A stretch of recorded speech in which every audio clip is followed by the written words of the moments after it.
Come and fly away with me. Don't you be afraid, everything will change. You and I, jumping off the edge. These the dreamers never die. So come and fly, come and fly, come and fly away with me. We're rising, we're falling, we're making moves. We're climbing, we're soaring, 1,000 views.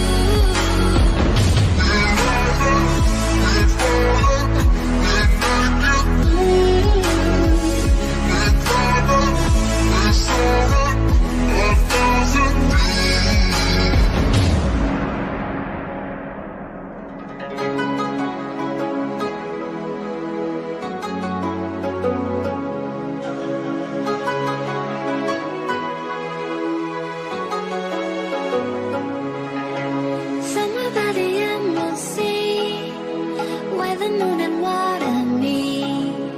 Somewhere close to harmony, when the world is sound asleep.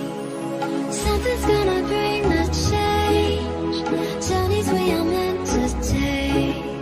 Something at the edge of space, calling us to fly away. Don't you be afraid, everything will change. You and I, jumping off the edge. They say dreamers never die. So come and fly, come and fly, come and fly away with me. We're rising, we're falling, we're making moves. We're climbing, we're soaring, 1,000 views.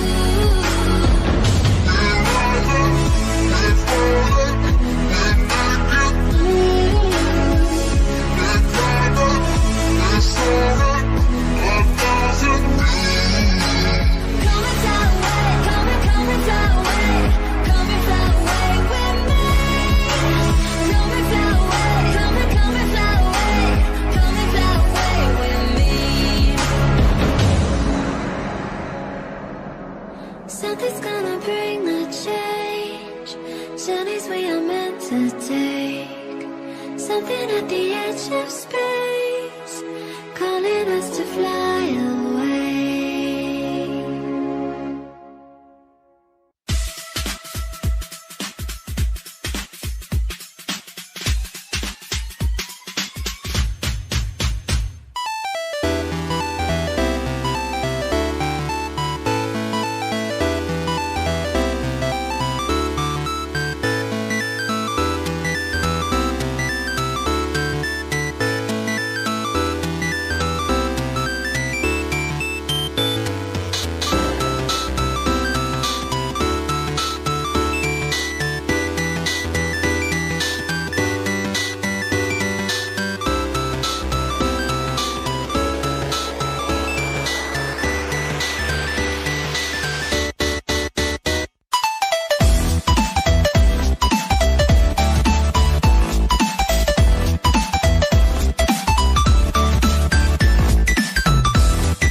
Crass. The mastermind of this operation is Jason Levine. Class vs. Crass. With the help of his scruffy buddy, 85 to the RGT. Class vs. Crass.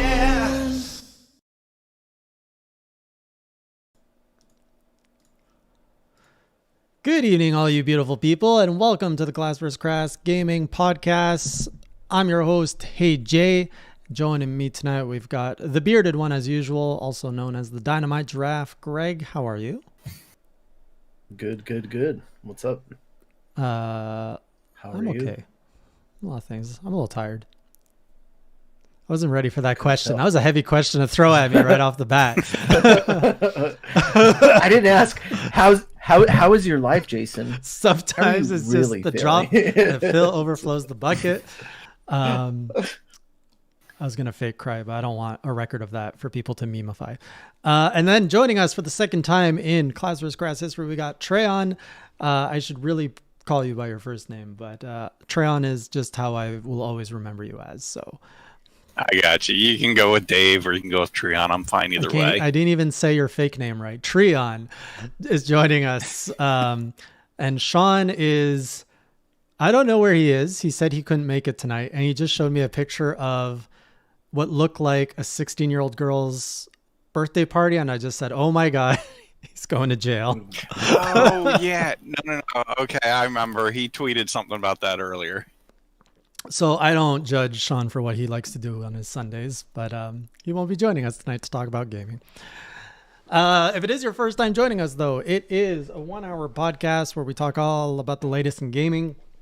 For those who have not met Treon before, he is the magic behind the show who edits all the fantastic clips and manages the channel, as well as who gears up the topics. So now if I'm gearing up topics he doesn't like, he can just cut me off and just be like, no, that is not the script I sent you. You just call me the producer at this point. Well, or the producer. A lot of people don't know what producers do. So they're like, He just what promoted do you himself. really do as a producer? Get the coffee, write the script. Make the magic happen. Yes. Punch the buns. Punch the buns. I don't think they do that. I don't think anybody should be doing that. So if it is your first time with us, it is a 4-segment show. We get started with what we've been playing this past week, followed by the major headline. And this week's major headline is the Switch Pro Rumor version 3.7. This takes me back to the NX days. I am no fan of making content on rumors, and yet here we are making content on rumors, hence the tongue-in-cheek title. And then we get into our headlines. So that's a new segment I'm coining, headlines you might have missed, because I like it and I want it to stick. And we have a whole bunch of stuff that you might have missed from this past week. And then we take the last 15 minutes to take your questions, your topics, your comments, and we hash it out amongst ourselves. And we call that a show. Sound like a plan? Works for me. Jason, what's up? What do you mean, what's up? Huh? What do you mean? How are you? Craig, did you just dad joke me? No, not at all. What have you been playing, Greg? What have you been playing? What's up and what have you been playing?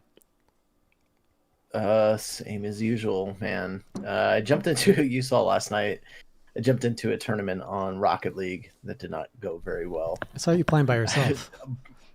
Yeah, I thought it was a three-player game. It is, and the tournament was 3v3, and both my two other teammates just dropped, I guess, at the start of the match. So, but I held my own for a while. I think I lost 3-6. That's not bad for 1 versus 3. Yeah, especially in a tournament. Everybody's hungry at that point. I tried to give Valorant another chance. And I don't know what it is about that game. And I know a lot of people, have fun playing it, and it's really competitive. And, there's the big scene surrounding it, especially with streamers out there. But I just cannot get into the game. I have a friend that's learning it right now, and he's like, oh yeah, it's a blast to play. And I'm just like, something just does not click with me. I'm completely unaware of the appeal of Valorant. Like, I don't play first-person shooters, first of all. So, I mean, there's that. But even I know what Overwatch is, and I know what's going on in Overwatch. When Apex dropped, I knew what Apex was going on there. Valorant, I know nothing about it other than its style, the style it's got. Yeah, it's kind of like CS:GO mixed with Overwatch, and like I get, the slower pace of it is a lot different than running gun shooters and Twitch shooters and stuff like that. But the appeal to me just isn't there. I keep telling myself, oh, I need to get over this hump and learn it and play it, but I tried and tried and tried, especially the match we were playing was like where you have to set the spike, and then the other team has to try and defuse it. You have attackers and defenders, and it just, man, I was just like, this is way too long. Even the difference, I guess, like between that and Overwatch is like there's so many more things happening in Overwatch, and it's constantly moving, and it's a lot faster paced. But would you rather play Splatoon or Valorant? Valorant. Oh man, I thought I'd toss up an easy one for you to appease the Nintendo. Yeah, Splatoon's another one that I couldn't really get into. I don't know what it is. I dig Splatoon 1, but I couldn't get into 2. Oh yeah. What was with 2 that you didn't like? I've gone forth a couple times, but I have been playing a lot of 1 on the Wii U again, and it's the controls and everything just feels smoother. The gameplay in general, I just prefer on that one. One of the key things is the way the gamepad is implemented. So just tapping on someone to hop to their spot, that's very key in being able to react quickly. Yeah, they changed the mapping for that? Because I remember when I first started Splatoon 2, I'm like, oh, I missed the tapping, but yeah, now it's like I think you have to like hold a button that brings up a map and then tap like a corresponding button to jump, and it's just way more complicated. Mm-hmm. Anything else, Greg? No, I meant to jump back into Outriders, and I think I'll do that at some point. I definitely want to finish the demo before the game releases. Just more Apex, especially in the ranked leagues. I had a pretty kick-ass win on stream that I saved, so that was pretty cool to get that and at least keep it on my channel. So this is like week 2 of you streaming, right? Yeah, like 2.5 or something like that. I've got 17 followers. Hey, you got to start somewhere. You got to start. Yeah, we got to time it so that we can pass do a raid from Jay's over to you. Yeah, just be there at Thursday night at midnight, and I will give you some viewers. Yeah, I definitely got to come up with a schedule, and I'm still holding out for my artwork, like logos and stuff to get finished. But as soon as that's done, I'll probably go full bore and at least probably I'm looking at Monday, Wednesdays, Fridays, and maybe Saturdays or Sundays. Do because I want to play what's that one game, Cyber Shadow? Oh yeah, and I have one of the 8-bit DOE, the SNES controllers that I want to use for it, and so the button layout, I looked it up and it matches pretty well with it, so I think I might do that. But yeah, I did a little bit of Outriders on stream, play some Apex and do some Rocket League and stuff, but I want to, like I said, get like a set schedule down. I finally tried Streamlabs with OBS, and it's a lot easier, I think, than just OBS by itself. Yeah, Streamlabs OBS is kind of if you're just entering streaming for the first time, it's a lot friendlier. But then when you want a little bit more customization, bells and whistles, and you want to get into the engine, then you shift over to OBS. At least that's how I see it. Yeah. So, but how about you, Treon? Yep. What have you been playing? Well, let's see. Still chipping away at East Origin. Really digging on that one. Which one's that? East Origin. The East series. It's kind of like yeah. Really, I love the series, and it took forever for the limited version to come in. we know where it came from. A place that takes forever to ship stuff. Limited but it's my it's my first time actually playing that one, and I was shocked at just how good it is, and kind of disappointed that I missed it up until this point. And then I downloaded. They just did the demo for what's the one is on D&D? Sea of Solitude.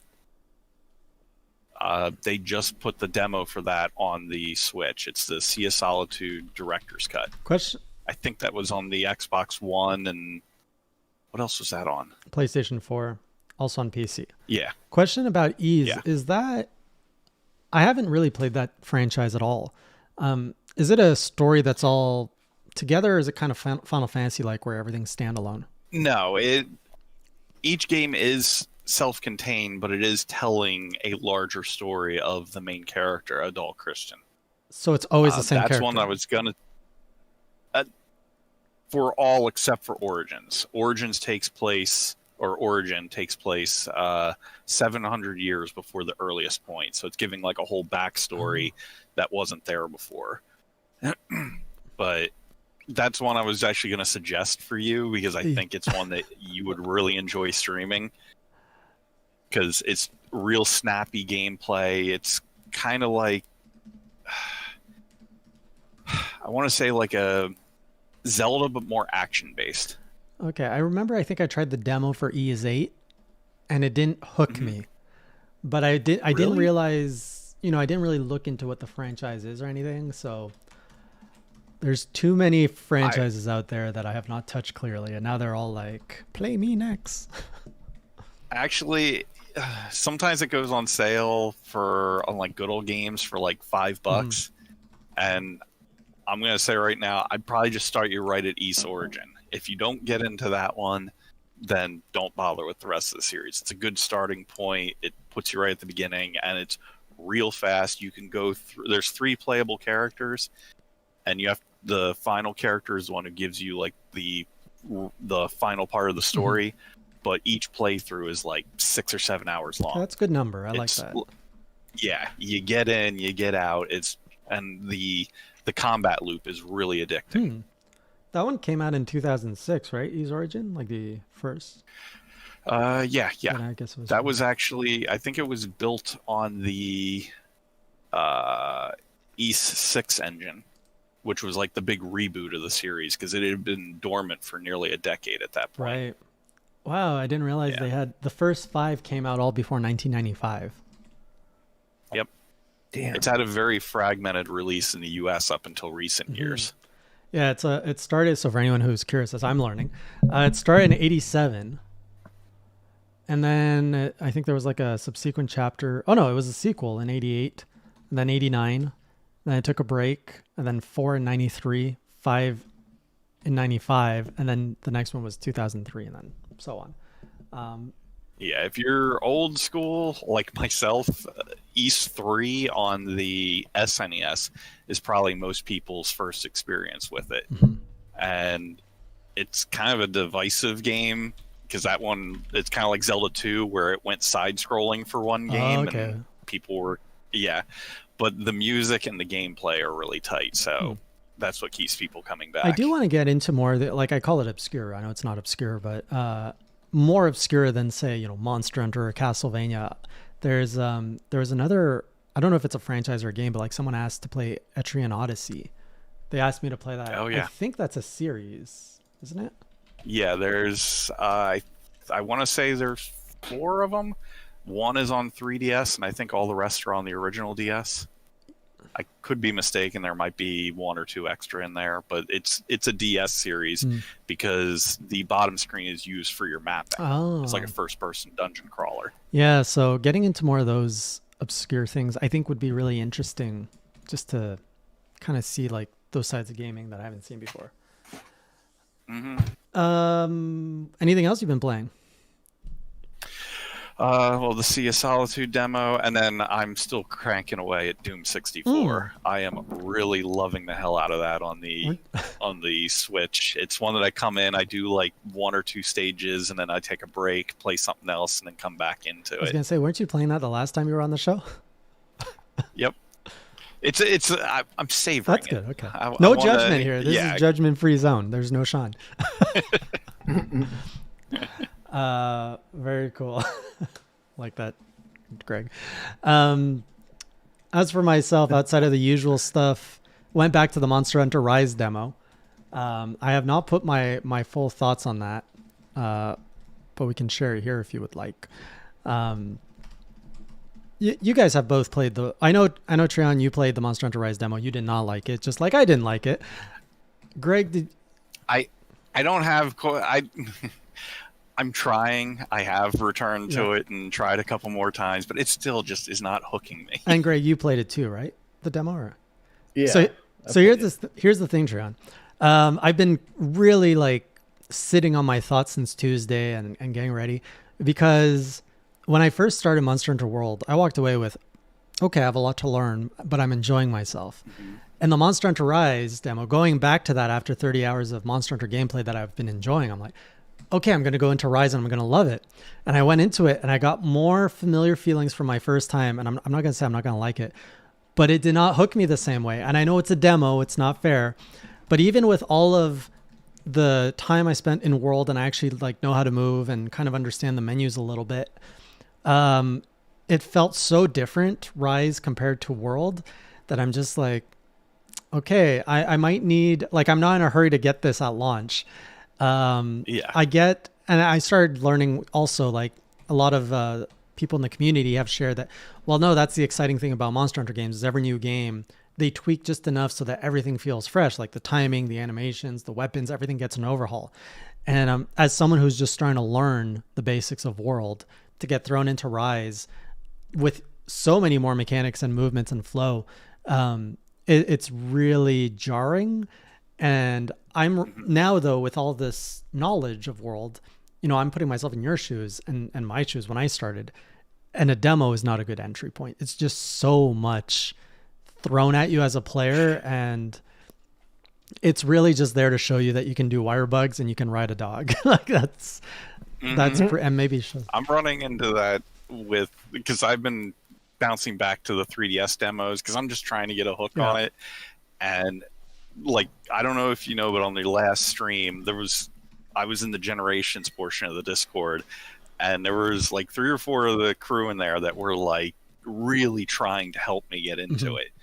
And they were all saying like Generations for the 3DS is like a horrible jumping in point because it's so slow and so grindy and just sluggish in the beginning. So I keep trying and trying and trying. I even downloaded the Generations Ultimate demo on the Switch and then revisited the Rise. I've jumped back into those things so many times, and it is just, I can't.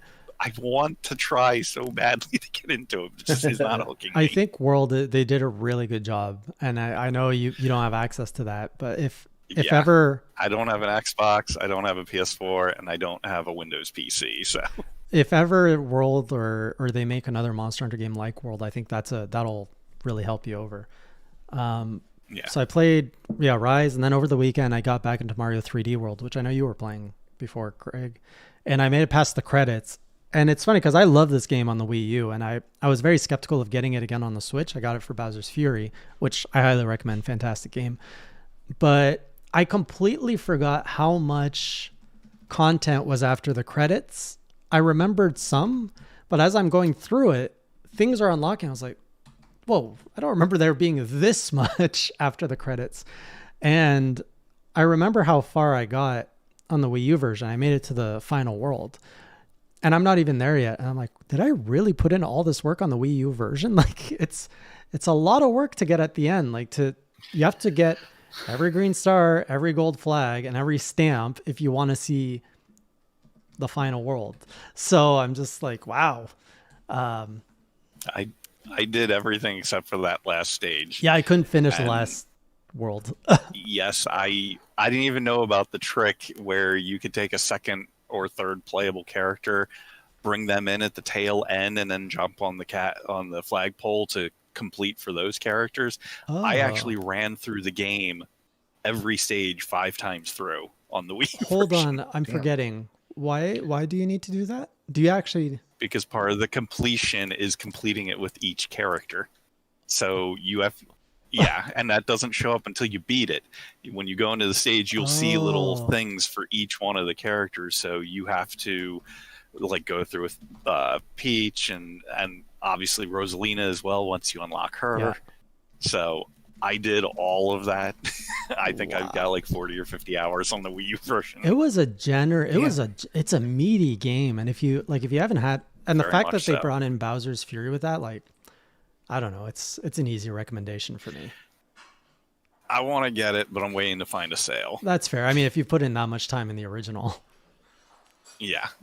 Yeah, I'm having a good time with it still. Chipping away, little by little, playing it, and I feel like it's going to be one of those games that like I wake up on a Saturday and start playing it, and then I look at the clock and it's like 6:00 at night. Oh, and wow. I'm like, did I really just do that? What? But yeah, I definitely want to just complete the whole thing. What world are you like in? You guys have done. Are you at right now? I think I'm at. Did I make it through 3? Yeah, 4, I think. Like a snowy. But I've gone back to like do some like unlock, like because I didn't do them the first time where you cash in the stars and open up certain levels. So Okay. I've gone and done a couple of those. But I don't know. I really like it just to the fact that I can be like, okay, this is a game. It's like 8:30 at night. Mhm. I can play like a couple levels and then set it down and pick it up. Right where I left off and play some more. So. Yeah, it's not a marathon kind of game for me. Like, I like it in slices because it gets too frustrating if you spend too much time. Yeah. You'll see. We got to a point, and my son's like, "I want to finish it tonight." It was like 11:30, and we had just finished a certain world that makes it look like it's the end. And I'm like, "No, we'll do it tomorrow." And the next day, we spent hours because it just keeps going. So if you're Yes. looking for like, it's a game that keeps on giving. It's up there with Odyssey for me as one of my favorite of the 3D Marios. Like, I can find myself revisiting it, and because Mario 2 has always been a favorite Mario of mine, this feels like a spiritual successor to that. Oh yeah. I just love, yeah. Well, I'm the saying 4 Mario- selectable characters and Mario yeah. 2 is like my favorite, probably it's a toss up. Mario 3 just has like just because the Tanuki suit and everything, but for what it is, I really enjoy 2 just because it's so obscure and weird, and that's my For jam. me, it's 3, 2, 1. I really dislike, like, this is probably sacrilege, but I really don't like playing the first Mario game. It can be a hard one to return to. Like, even Mario 35 though feels like the Mario that it could have been. yeah, even that I tried it. I'm like just the graphics, the music, everything. I'm just like, ugh, it's too much of my I don't know, the child. Like, I got Mario 3 pretty quickly. Like, I didn't get a Nintendo until early 90s, so a lot of the great titles for the NES were out. And we got Ninja Turtles 2 as one of our launch games. Like, the first games, we got the dual pack, Mario and Duck Hunt, and then we got Ninja Turtles 2. So like, out of all those, Ninja Turtles 2 was way better. And then not too long after, I got Mario 3 and then Mario 2. So I never felt like I needed to play Mario 1. And outside of just like beating it, I never really enjoyed being in that game. So there it is. There's my confession for today. All right, let's talk about our headlines. More Switch Pro rumors. We don't know anything, but let's speculate. I did do the research and read everything, but Treon, would you like to? Because I know you've watched probably more of the videos than I have. Do you want to run us down this rumor and the story behind it? Well, one of the things I found interesting, I don't know for any fans that we get crossing over between the two, Nate the Hate from the Spawncast was the one who ended up putting this information out there. And as RGT said, he's got a pretty solid track record in terms of, knowing what he's talking about. Mm-hmm. And what he's saying, like the screen switching to OLED, much like the original release of the Vita, that's definitely going to improve the handheld visuals of the machine. Battery life as well. Yes, and the battery life, especially if they're keeping it the 720p, which I don't know why people think that we need 1080p on that little ass screen. The 720 looks just fine. And not I'm more only worried that, about the 1080p up on the big screen. and like not only that, like I mean, if you're playing 60 FPS at 720p, like Yeah. that's pretty decent quality. On Yeah. 7 inches, that's fantastic. Yes. Say that. I Again. mean, the Switch looks gorgeous as it is right now, so I can only imagine what that screen is going to do for it if that's actually true. But a lot of it comes from the fact that Nintendo apparently just put in a huge order for these specific screens, which they don't have any other systems that they're working on, so it's not like this is a 3DS, bump up or something like that. This is only going to be tied into the Switch. And they're Samsung, right? Yeah.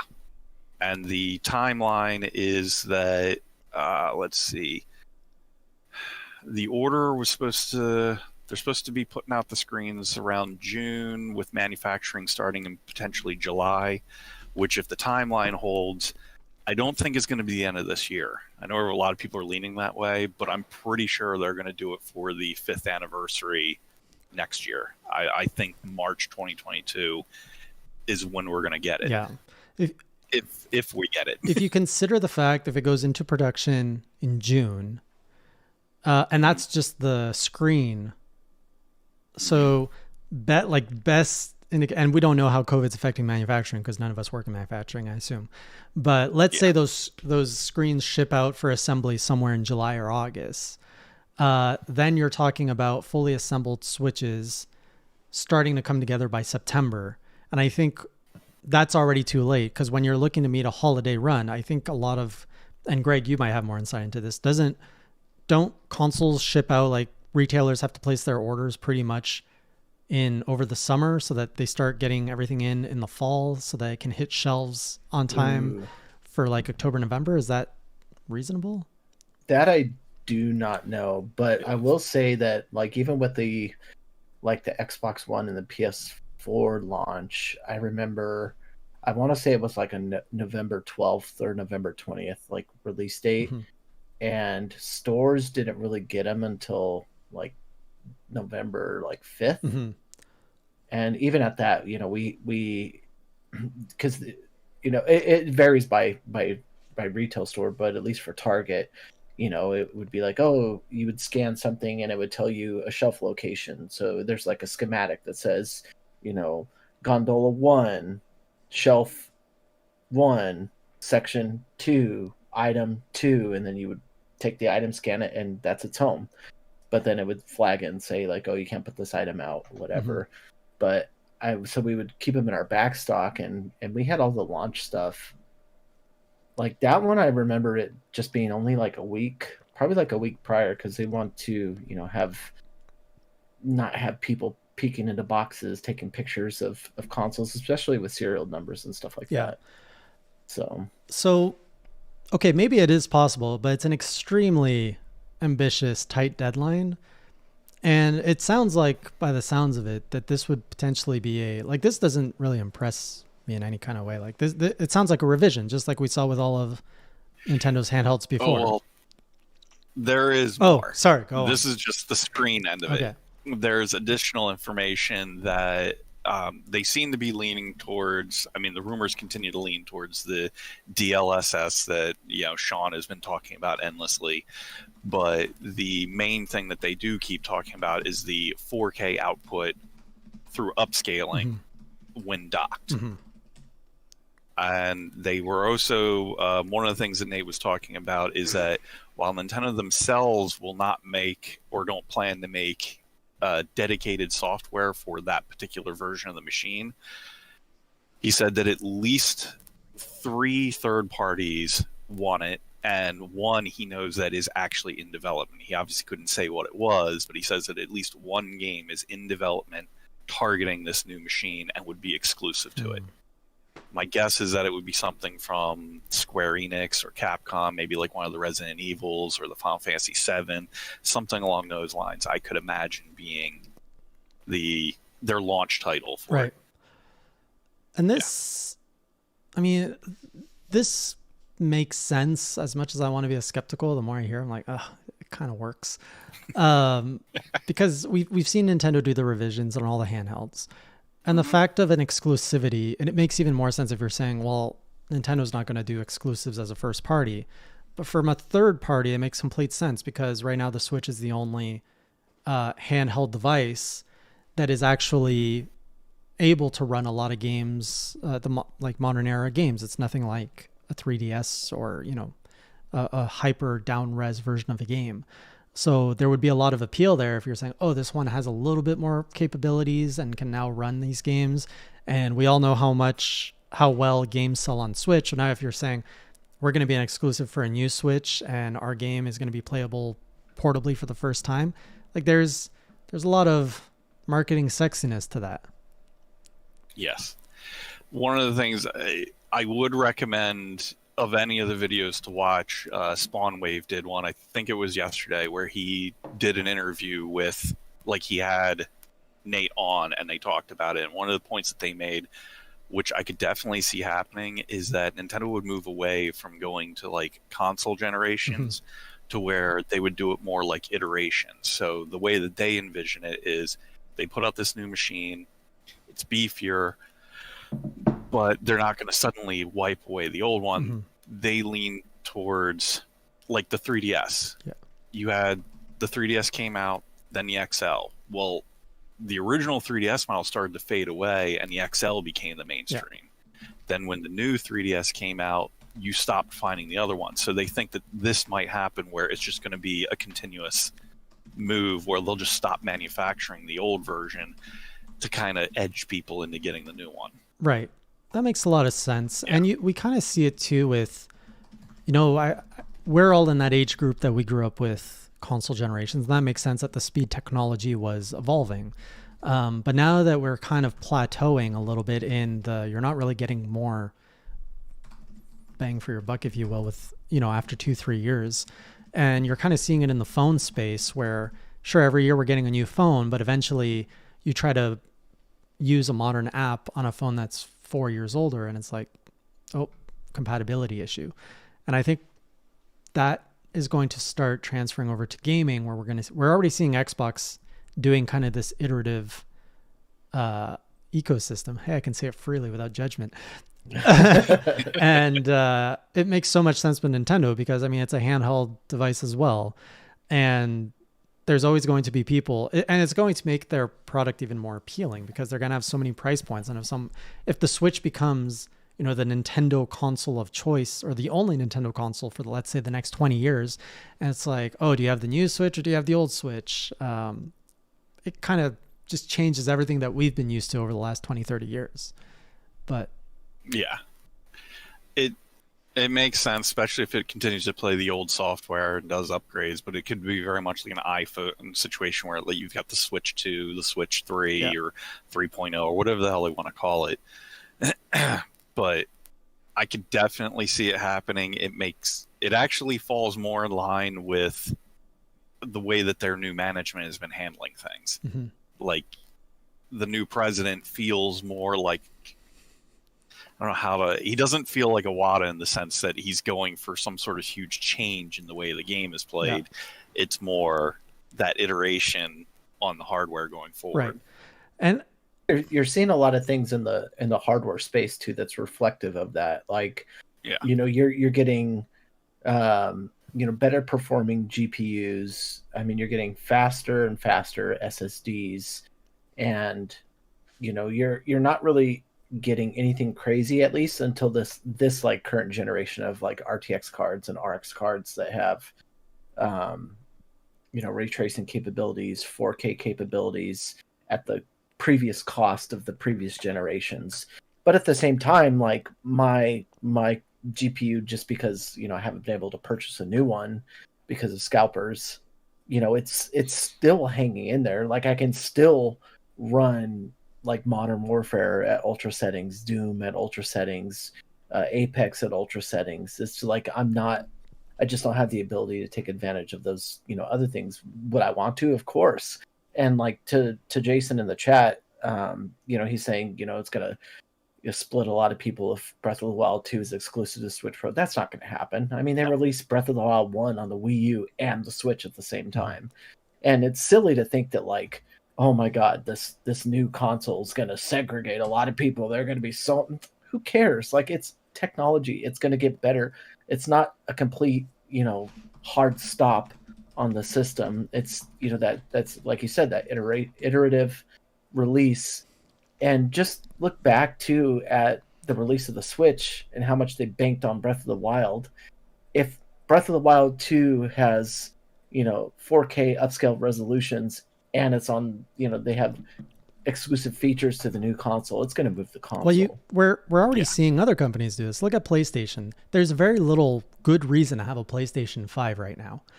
There's no major exclusive. There's no like jaw-dropping feature that the PlayStation 5 that does that the PS4 can't. And we're kind of seeing that overlap of games releasing on both, but you got PlayStation dangling carrots over on the PS5, like what they're doing with Final Fantasy VII and me, and now they're making me go, oh, you want to play with Yuffie? You got to come over here. I think it's still going to happen on the PS4. I think they've just got to keep their trap shut because they want people to get it on the PS5. That's fair, and I think that's a good level of skepticism that 3 months later, like, you guys, we got you, but let's throw a bone to the PS4 crowd. But they're priming hard. The fact that Final Fantasy VII is a free game on PS Plus this month, like it's all about these dangling carrots to get over. And think back at the last couple generations of gaming. I don't remember it being so blurry, the line. It was like, no, you want to play these exclusives, that's your ticket, that's what you need to jump generations. And then when there was enough exclusive kind of like pressure as a player, you're like, okay, now I can jump in, now it's worth my time to pick up these games and play. But now it's just so like, if your graphic standards are, medium to low, you can stay on an older console a lot longer, or even an older graphics card a lot longer. It doesn't change the gameplay. I think the word you're looking for is choice. Yes, choice. And that's when the consumer wins. But really, it really is, because I mean, you look at the Series X right now and all the stuff that I forget what it's called. It's called like Ultra FPS. I forget what they just like talked about this only like a week ago, but like some of the older games as well that they're doing where they're going back and they're able to do 60 and 120 FPS. They have auto HDR now on some of those titles, and it's like there's you can still play on an Xbox One S and like most games look like dog shit, but then you can go and play on a Series X and it looks phenomenal. And there's additional feature for older games, even on the original Xbox, the Xbox 360, the Xbox One. And so, I think it's a good thing. Like, there's a lot more choice now. And, like, people forget there's a lot more emulation features that they can do with better hardware. Mm-hmm. I mean, you can, imagine if they're able to do some sort of upscaling for a 4K resolution for a 16-bit game, or, make Doom 64, the original game look awesome, or just like any of those things that they can, especially harnessing the power of DLSS, like that takes hardware capabilities. You have to have the hardware capable to run that AI to do the super sampling. So there are things that I think are going to turn some heads in terms of especially older games looking better, but I feel like it's been for almost 5 years. Like, it's the right move. Yeah, I think so too. My Switch has been well loved. It's like there's all the grid at the top is all broken, and not for my own usage. It's just been through some younger hands, and I'm like, I'm ready for for an upgrade, and bring on some Joy-Cons that don't drift, please. Well, the Joy-Cons, I'm curious to see where they're going to go with that. I just did a replacement on mine because I had a problem. My second time I had to replace it, but this one I actually found online. There's a company that's making what they call second generation sticks for this. Oh. And so far, it's worked a whole lot better than any of the ones that came from Nintendo. Huh. So it could be that this is a new variation on that they'll be putting into the new system. Yeah. And I just hope they change the thumbsticks. Yeah, well, that's. I mean, I would prefer the thumbstick raised up a little bit and more like a traditional analog stick as opposed to the nub that you could call this. I just feel like that rubber is very thin. yes, Like I can't even see the wear on it now, and I don't use mine all that much. you don't give your Joy-Con some joy. Not really. I mean, I do, but not. It's not like my primary console. Yeah. You know, my PC is technically my primary, and I probably play with my Switch more than I do my Series Series S. I was thinking like 1S, Series S, but I even hooked my Series S up to my 144 hertz monitor, and was able to do 120 FPS and a higher refresh rate. But I mean, still, like, it lacks the horsepower that I would like. I'm all pro controller, so if they can just give me like a console only version of Switch, like get rid of the Joy-Cons. I don't want them. I don't need portability. Just give me a box I can put in my TV and I can hook up my Switch Pro controller to. Sell that to me for, $250 and I'm going to be very happy. I'll buy 2 of them. Okay, I won't, but I'll buy one. I will say one thing. Jason has been in the chat, and he seems to be really worried about the idea that Nintendo's going to make something like Breath of the Wild exclusive. I can assure you that is not happening. I think what is more likely to happen is what happened in the case of the new 3DS. Like, if you've ever played Smash Brothers or Hyrule Warriors on there, where it was playable on the old hardware and it worked, but it worked better and smoother on the new hardware. I think that's what's ultimately going to happen. I think it'll be only third parties and only in very select cases where the game simply cannot run in any way on the base hardware. That'll be the case where you're gonna need the new hardware for it. Yeah, and it's like if I had the choice to play Breath of the Wild 2 at 900p 30 FPS or 60 FPS at 900p versus 4K upscaling at 60 FPS, it's like, and things like world density, texture, higher quality textures, there's like other things that would make it worthwhile, especially if that meant, more foliage, better lighting effects, the ability to keep a solid frame rate at a higher resolution is like, because I mean, I can even see it now when I play Switch games on my 4K TV. Everybody says, "Oh yeah, Switch still looks great," but I mean, I could see the jagged edges. Like, yeah, it's noticeable. The anti-aliasing, is one of the things that I would like to see as well too. Yeah. So. We're gonna have to get started with the lightning round soon, but I want to go through headlines we might have missed. Let's just go through as many headlines we may have missed. Go ahead, quick fire. All right. Starting us off with. Reminder, Nintendo reiterate. Why are you laughing? Nintendo is reiterating that they are pulling various Mario products from sale at the end of March. So just remember Mario 3D All-Stars, Mario 35th, Mario... Why you got the chance? Mario something else. It's... the Game & Watch? That's the one, Game & Watch. The Game & Watch and the 3D All-Stars are the 2 big ones that are going to disappear in terms of physical stuff you want to grab. And I think Mario Maker for the Wii U, they're shutting off servers soon or something. Yeah, well, yeah. I picked up 3 of the Game & Watch just because. They're gonna stop selling. Yeah. Next up, we've got Blaster Master Zero, which has been announced for Switch. That was a nice surprise. Well, 0, 3. Oh yes. This is because they did 1 and 2, and for people who were worried about the physical release, I know this is my territory. Over in Japan, they are supposed to be releasing a trilogy pack that is going to put all of them on one cart. Ooh. I don't know if it's going to support English yet, but I'm pretty sure it will because a lot of previous releases from Inti Creates has done that. Yeah, so they're pretty good with physical. I'm a little Blaster Master zeroed out though, so I don't know if I'm going to be as eager to pick up 3 as I was picking up 1 and 2. I actually never finished 2. It got hard. Yes, it did.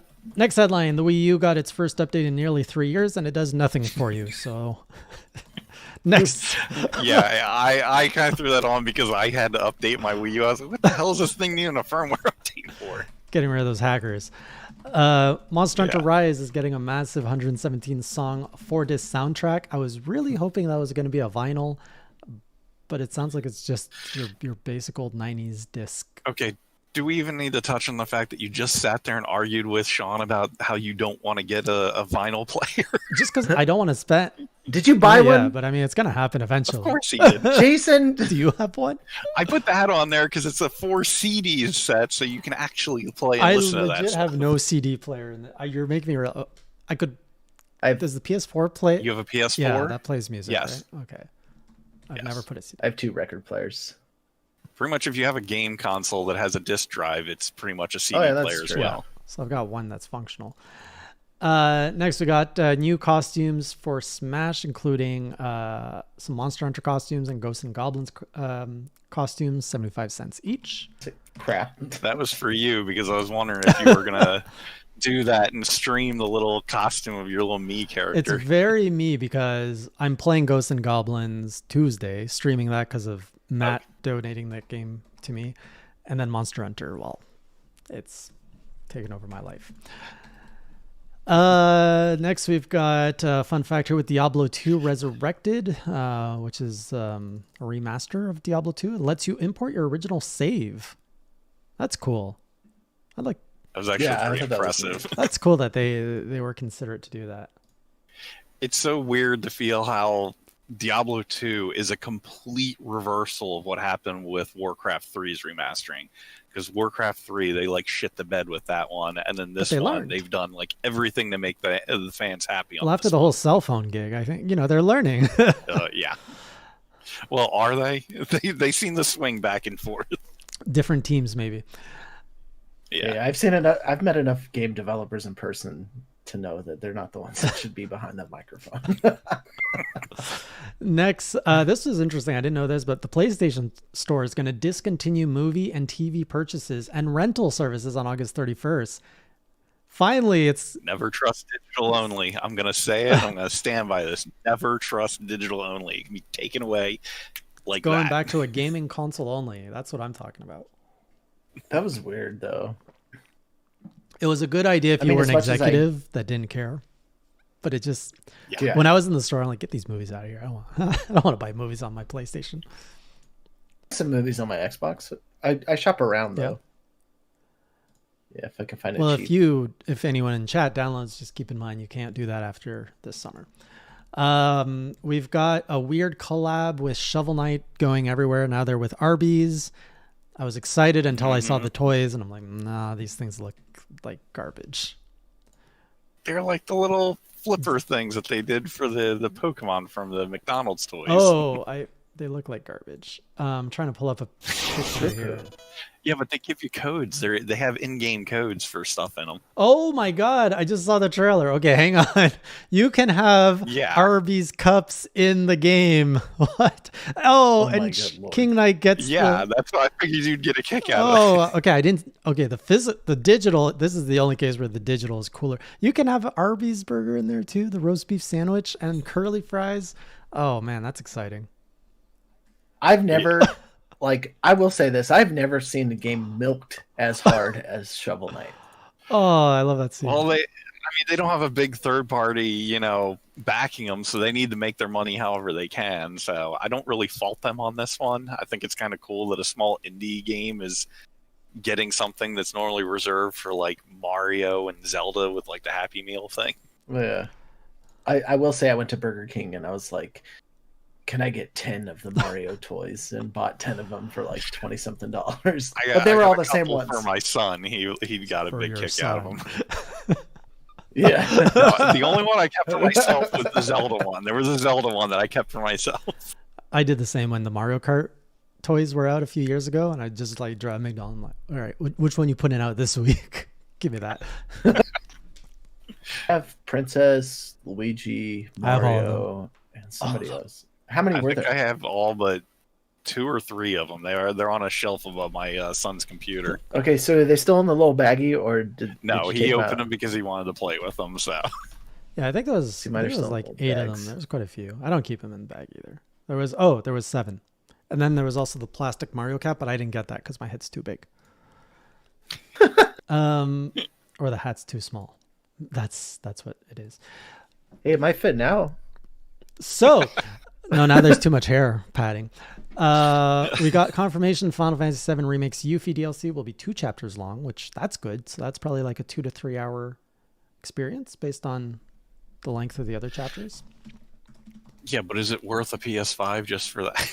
I mean, so right now, I know you're sold either way. I mean, yes, it is, but also my PS4's load times are so disgusting. It's a base PS4, and it takes forever to play any game on there. I'm actually not enjoying playing on my PS4 anymore because the experience of load screens is ruining my experience. My friend has run into that with what was it, the Monster Hunter World. Oh, Because she was the one I was talking about for having you play with, Yeah. and when I told her you got the PC, she's like, probably better because I don't want to play the one on the on there because it's so damn slow with the load time on the PS4. I I haven't played it on my One X, and I'm still struggling. really, I'm playing on my PC, of course, and I don't even really notice much load times. I don't even remember if there's a load screen in Monster Hunter World on PC, but it's nice. No, you notice them if you played it on PS4 because I've seen it. You on got a lot ours. of time to notice and think. It's Yes. disgusting. This is interesting. We got Forever Entertainment to publish multiple remakes from a mystery Square Enix IP. Sean seems to lean towards Parasite Eve. Oh, that'd be interesting. That's the one he will not let go of. He stands by the fact that that's what it's going to I be. don't think so, though. Maybe it's Chrono Trigger. No, I don't want them remaking that. But they can. Sorry, but I'm a diehard Chrono Trigger fan, and I don't want them screwing with They can it. mess with Chrono Cross. Keep Chrono Trigger intact. Mess up Chrono Cross. Yeah, And I wasn't a big fan of Chrono Cross. that's all the relevant topics I'm up for talking about. But let's go into the lightning round. What are your questions, your comments? What have you been noticing in the gaming world this week? Anything we might have missed? How are you guys? What are you Hey, snacking last- on? Yes. Last comment from me. I watched tried to at least, the Monster Hunter movie. How was that? Oh, you got to see it? Because I watched it like a week or so ago. I probably need to go back and actually finish it, but I kind of had it on as background noise, but everything about it was just silly, stupid, and I've never disliked something so much. Just like there's a scene where she first gives him like Hershey chocolate, and my marketing brain immediately is like, oh yeah, they paid obviously for that plug to be in that scene. Ugh. But then I was like, this is so dumb. Like this is Are there? Anything tied to that Earth portal completely ruined the movie. Oh yeah. They should have just set the story in the world, had them have to do some sort of quest to save a village or something, and just run with that. That final portion where she jumps in the hole and ends up in Earth, and then like military vehicles fighting against the dragons. I was like, what the hell are you doing? I get really bored when I Yeah. see military stuff in like my fantasy films. Just- You'll really hate this then. Oh, it sounds. Yeah. I mean, nothing about it sounds appealing. I just realized Diablos is the poster child for that movie. Yeah, It's- well, it's- he's the entire first big fight that they have to go through. I know what that feels like. And I know a lot of fans, I didn't realize this because I don't know the series, but a lot of fans were pissed off at him being treated like a tremor, essentially, Yeah. where he's underground like a sand shark the entire time.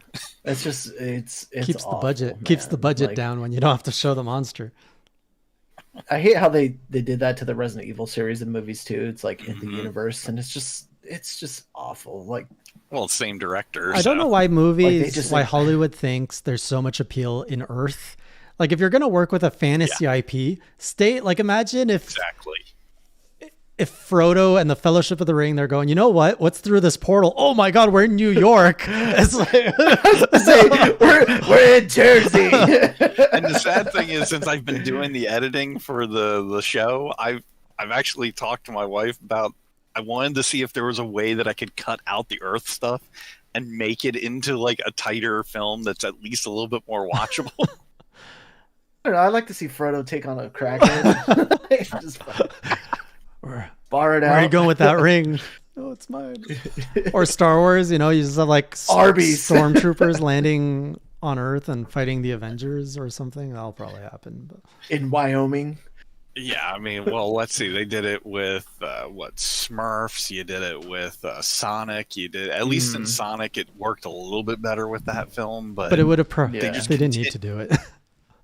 I love the Sonic movie. They did it in Mario. Yeah, The it's a Mario fun movie, they movie. did it too. Yep. Yeah, oh yeah. Ugh. Why, Hollywood? Let go of the always real portals. world. It's not interesting. It's why we escape it. At least Avatar, like in that movie, they did it in a way that like fit. Yeah. First question we got from Firebomb. Does keeping your Switch docked all the time ruin the battery life capacity? They're a new Switch owner. Well, welcome, Firebomb, to the Switch family.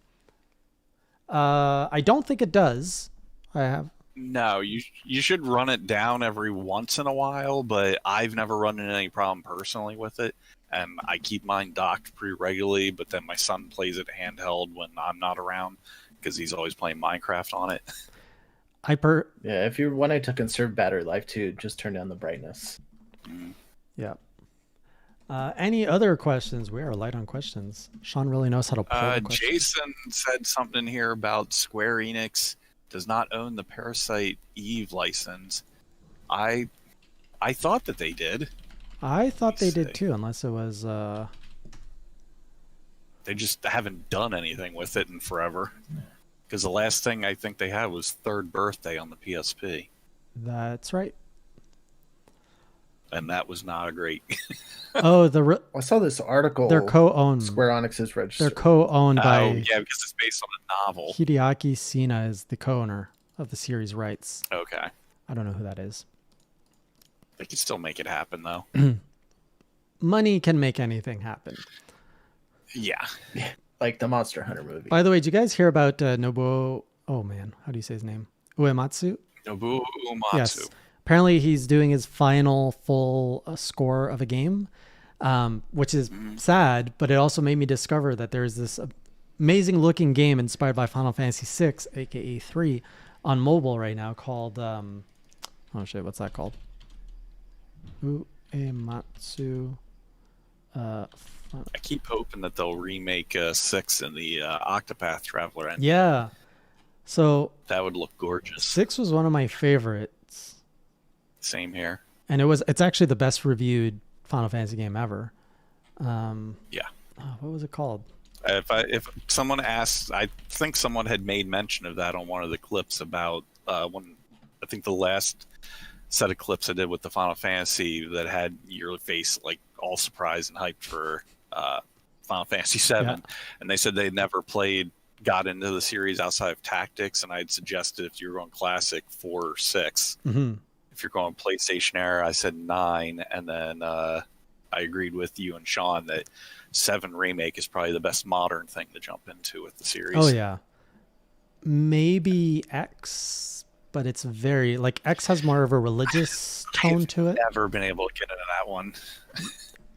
I've tried, but it just doesn't. I didn't work like for it me. at first because it was such a departure from the other Final Fantasy stuff I was used to. Okay, so it was... what's it called? Fantasian, which is an Apple Arcade exclusive right now. But it looks amazing. Have you heard of this? Oh, I think you were talking about this last week. No, I huh? just discovered it like 2 days ago. Do you have Maybe a I saw shot or it. anything you can throw up on screen? Or no, didn't you tweet about it? Maybe that's where I saw I it. might have reshared it, but like it's giving me kind of like Near Automata vibes, but with Final Fantasy VI. Like, oh, I don't know if that makes sense. Like, look at this. So I mean, you got a white-haired character. Like that's probably why I'm thinking Near. So very like Square Enix-y type character design, if that makes sense. But then the actual gameplay is I remember, where did I see it give me Final Fantasy VI vibes? Yeah, I was going to say the character designs don't remind me much of Final Fantasy VI, but the whole general aesthetic kind of reminds me of Final Fantasy in general. Fantasia. Yeah. Maybe I was reading it and they said it was inspired by the Final Fantasy VI. But it looks fantastic. Oh, Hang on, I think this is a gameplay trailer here. What does James say? Speaking of Wii Phantom Brave until Wii again and PS2 RPG Soul Nomad come to Switch this summer. What are your thoughts on this? I haven't personally played either one of those. I know Phantom Brave is like a tactical, like a Final Fantasy Tactics style game, so I have no idea what either of those games are. it's a double pack, and I think it's coming from NIS America. Oh, I don't play much of NIS stuff.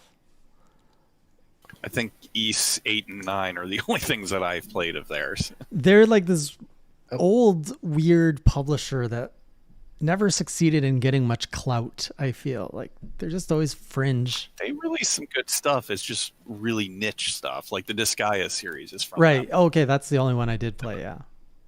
Yeah, and the Super Neptunia RPG, I don't know, it was like Final Fantasy or PS3. I think that was out for. Somebody's got to buy it. Yeah, it's very like really niche, really hyper weeaboo type stuff. Surprised I haven't played it. Yeah, as am I. Notice me, senpai. Any other questions here? Are any of you interested in the new Densha Day Go game or any of the Densha Day Go series in general? I don't know that series. Also don't know, but I'm going to look it up. Okay. Densha So Day Go. Jason's the person that buys all the NIS games, apparently. No. I'm maybe the most likely. Not you, Jason, the guy. Yeah, Jason. some of the Jasons here.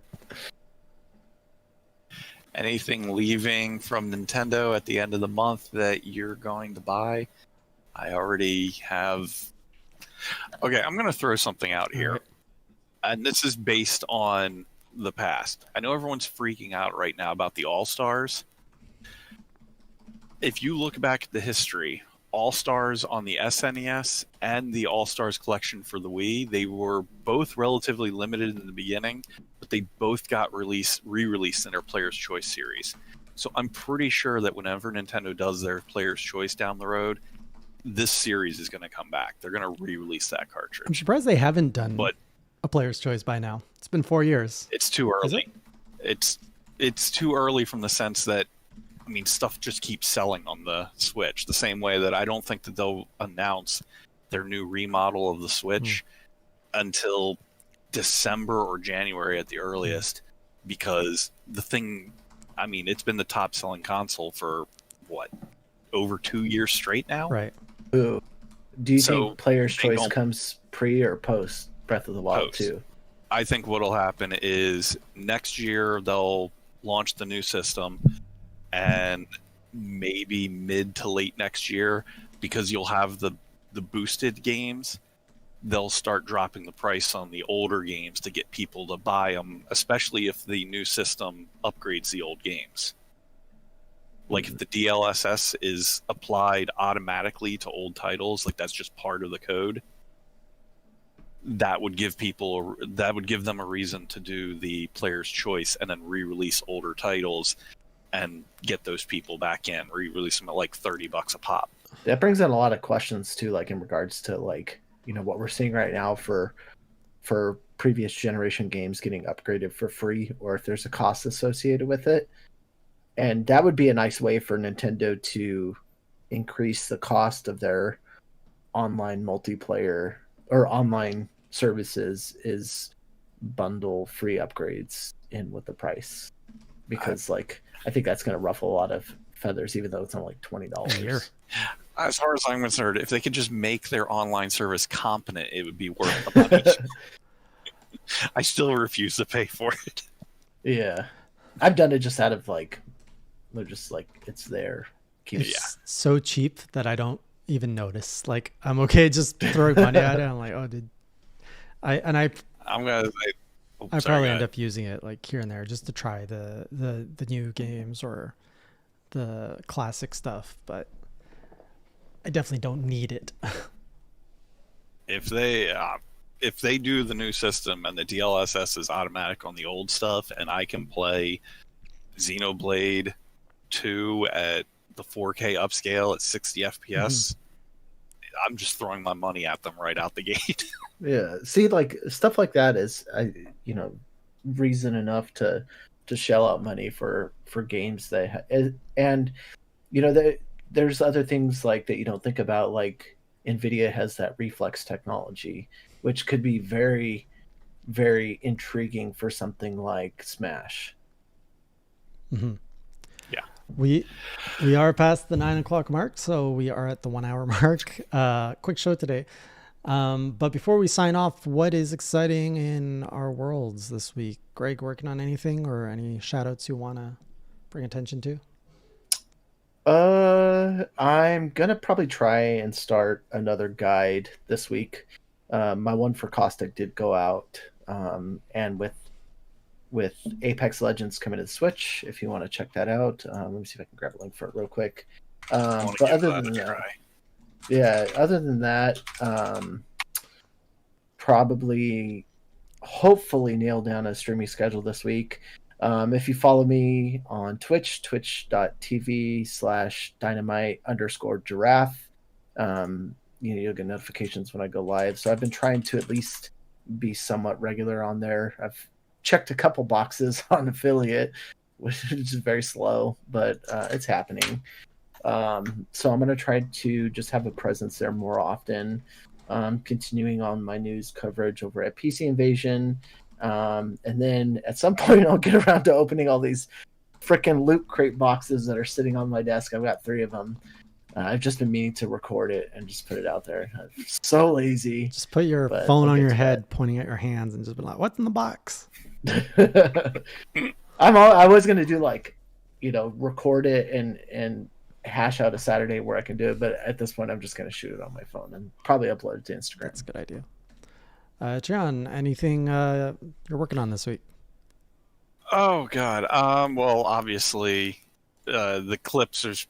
Unfortunately, my channel, it's on hiatus at the moment because all of my work is strictly on the clips channel at this point. That's like full time for me. If anyone's interested, the links are both down and up on the banner. We have. I've got us as an audio podcast on Anchor FM, and then that goes out to a couple other, I think 4 or 5 different podcast channels. So if anyone wants to do the audio only version, I put those out every week. I've been doing that since we switched over at the beginning of the year. Updates wise, at Treon's Realm on Twitter, I post all of the clips to there. The audio podcast, everything goes there. So if you just follow me there, it'll have links for you. And I'll just show this because I'm not sure if I'll get around to playing it, but I showed this to Jay already. I managed to get these beautiful. 2 physically. GameStop, I think, did a deal where they did them both at $30, and doing them together, I got them at $60 free shipping. Oh, that's which not is bad at all. It was only $10 more than buying them digitally separately. I haven't cracked them open yet, but it looks like there's some stuff inside there as well. Like I think there's collectible cards, maybe soundtrack stuff. So I may record a video for my channel if unboxing them. Sounds good. But that's pretty much it. I mean, just subscribe, follow the channel, and feel free to comment down below. I try to hit up anyone who comments. So over in Hey J Land, tomorrow morning at 9 a.m. Eastern time, so that's in 12 hours from now, there's the Monster Hunter Rise digital presentation. So we're going to be doing a watch party on twitch.tv/HeyJOfficial. I'll probably be there 15 to 20 minutes early. I've never really done a watch party on Twitch. I suspect they don't go as well as YouTube, but I'm going to try. Tuesday, twitch.tv/HeyJOfficial, also doing a new Ghosts and Goblins blind playthrough. First time I'm going to be interested. I'm not looking forward to that, but that's at 8 p.m. I don't like that series. I don't like anything about that series. So we're playing that. And then of course, Monster Hunter World's continuing. And the next video for Hey Jay will probably be the Lords of Shadow Castlevania Diary. I was just going to ask that. Where was that? It's what Lords of Shadow? It doesn't exist. So that's the next video. Hey, How long did I warn you all through last year about There that? was some good stuff in it though, so I'm glad I played it. But there was a lot of Now, puke on it. here's my quick question. Are you going to switch back to doing those on YouTube so don't bring down your Twitch numbers? 'Cause I feel like that would be the way to go. We'll see, because yeah, Bluefire did pretty good on Twitch. Of course, I did Monster Hunter Rise last week, which did really good. We'll see what Ghosts and Goblins do. I'm just curious to see if it's non-Monster Hunter or if it's specifically Castlevania that just tanks the channel. What are you up to? Like, are you doing what, 4 streams this week? This week, including the podcast, yes. Monday, Tuesday, Thursday. I thought you said something about Saturday. I do as well, multiplayer didn't you? streams on the weekends. Yeah. You're gonna be Hollywood burnt out, man. Jason. That's why I got this multiplayer hair like this, Greg, so I can go. Dude, I can't believe Monster Hunter Rise is coming up so quickly on the 26th. Yeah, I'm not getting it on launch. Oh, and then I want to play Persona 5 Phantom Strikers. I didn't even get the chance to play the game I've been wanting to play for the past year. So we're probably... I want to check that one out when you do it because I'm interested in that Yeah, one. I might do that one next week, but I also need to do Project Triangles or whatever it's called. Maybe I'll just do that offline. I don't know. Demo. Yeah. Otherwise, we'll see you next week, same channel, same time. And until then, keep it classy, or as Greg would say, Keep it crassy, man. and as Treon would say. Cool. A little bit of both. All right. Have a great week, everyone. Take care. See you later.